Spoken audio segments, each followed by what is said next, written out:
தாய் தமிழ் உறவுகளுக்கு வணக்கம். சற்றுமுன் அதிமுகவிலிருந்து விலகினார்.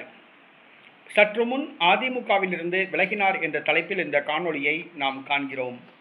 2026 அதிமுக படுதோல்வி அடைந்தது. சட்டப்பேரவை தேர்தலில் பெரும்பாலான இடங்கள் 3வது இடத்துக்கு தள்ளப்பட்டது. நடைபெற்று முடிந்த தேர்தலில் 47 தொகுதிகளில் மட்டும்தான் வெற்றி பெற்றுள்ளது.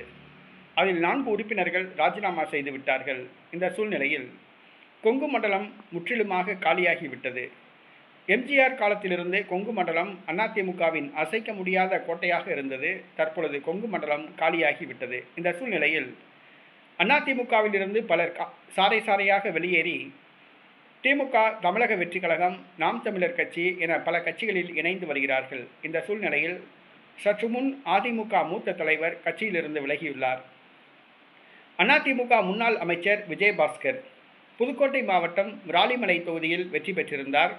நடைபெற்று முடிந்த தமிழக சட்டப்பேரவை தேர்தலில் விராலிமலை தொகுதியில் வெற்றி பெற்ற இவர் தவேக அரசு நம்பிக்கை தீர்மானத்தின் போது 25 சட்டமன்ற உறுப்பினர்களுடன் வேலுமணி தலைமையில் இவர் விஜய் அரசுக்கு ஆதரவு அளித்தார்.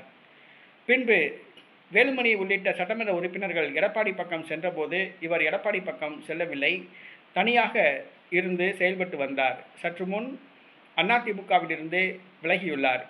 தான் விலகியுள்ளது கட்சியிலிருந்து அல்ல, ஒரு வாழ்க்கையின் அத்தியாயத்திலிருந்து விலகுவதாக அறிவித்துள்ளார்.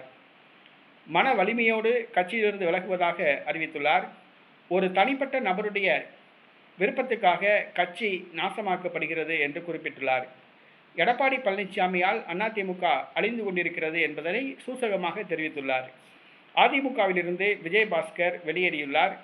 அவர் சட்டமன்ற உறுப்பினர் பதவியை ராஜினாமா செய்துவிட்டு தமிழக வெற்றி கழகத்தில் விஜய் பிறந்தநாள் அன்று விழா எடுத்து இணையலாம் என்று கூறப்படுகிறது.